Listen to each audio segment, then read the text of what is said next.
hari berturut-turut anggota-anggota Dokuritsu Zumbicho Sakai mengeluarkan pendapat-pendapatnya. Maka sekarang saya mendapat kehormatan dari Paduka Tuan Ketua yang mulia untuk mengemukakan pula pendapat saya. Saya akan menetapi permintaan Paduka Tuan Ketua yang mulia. Apakah permintaan Paduka Tuan Ketua yang mulia? Paduka Tuan Ketua yang mulia minta kepada sidang Dokuritsu Zumbicho Sakai untuk mengemukakan dasar Indonesia Merdeka. Dasar inilah nanti akan saya kemukakan di dalam pidato saya ini. Maaf, beribu maaf. Banyak anggota telah berpidato dan dalam pidato mereka itu diutarakan hal-hal yang sebenarnya bukan permintaan Paduka Tuan Ketua yang mulia, yaitu bukan dasarnya Indonesia merdeka. Menurut anggapan saya, yang diminta oleh Paduka Tuan Ketua yang mulia ialah dalam bahasa Belanda, filosofi grondslag daripada Indonesia merdeka. Filosofi grondslag itulah fondamen, filsafat, pikiran yang sedalam-dalamnya, jiwa, hasrat yang sedalam-dalamnya untuk di atasnya didirikan gedung Indonesia merdeka yang kekal dan abadi. Merdeka buat saya ialah political independence, politik onafhanlikheid. Apakah yang dinamakan politik onafhanlikheid? Tuan-tuan yang terhormat, lihatlah di dalam sejarah dunia, lihatlah kepada perjalanan dunia ini. Banyak sekali negara-negara yang merdeka, tetapi bandingkanlah kemerdekaan negara-negara itu satu sama lain. Samakah isinya? Samakah derajatnya negara-negara yang merdeka itu? Jermania merdeka, Saudi Arabia merdeka, Iran merdeka, Tiongkok merdeka, Nippon merdeka, Amerika merdeka, Inggris merdeka, Rusia merdeka, Mesir merdeka. Namanya semuanya merdeka, tetapi bandingkanlah isinya. Maaf, Paduka Tuan Yimukyo Kogyo, berdirilah, saya punya bulu. Kalau saya membaca Tuan punya surat yang minta kepada kita supaya dirancang sampai jelimet hal ini dan itu dahulu semuanya. Kalau benar semua hal itu harus diselesaikan lebih dahulu sampai jelimet, maka saya tidak akan mengalami Indonesia merdeka. Tuan tidak akan mengalami Indonesia merdeka. Kita semua tidak akan mengalami Indonesia merdeka sampai di lubang kubur. Saudara-saudara, apakah yang dinamakan merdeka? Di dalam tahun 33 saya menulis satu risalah. Risalah yang bernama Mencapai Indonesia Merdeka.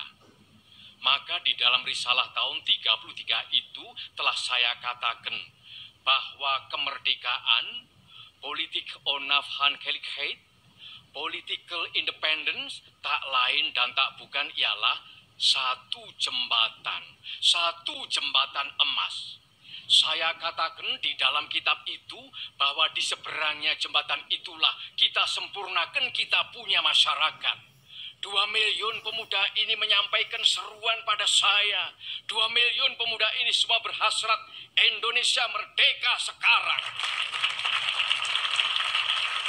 Saudara-saudara, kenapa kita sebagai pemimpin rakyat yang mengetahui sejarah menjadi swarwihtoh, menjadi gentar?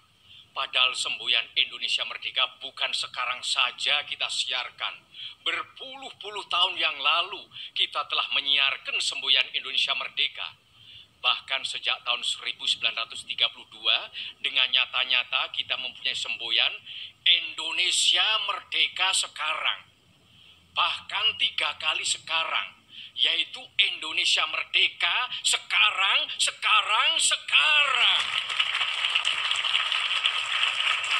Saudara-saudara, Kalau umpamanya pada saat sekarang ini bala tentara Dai Nippon menyerahkan urusan negara kepada kita,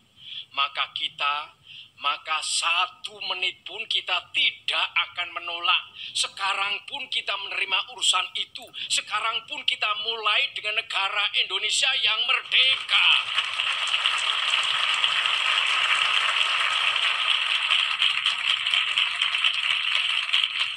Saudara-saudara, tadi saya berkata, ada perbedaan antara Soviet, Rusia, Saudi Arabia, Inggris, Amerika, dan lain-lain tentang isinya. Tetapi ada satu yang sama, yaitu rakyat Saudi Arabia sanggup mempertahankan negaranya.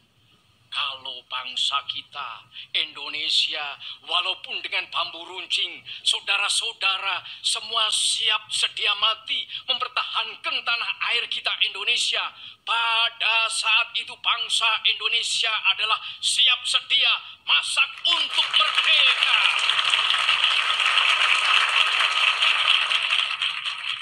Dalam Indonesia merdeka, kita melatih pemuda kita agar supaya menjadi kuat.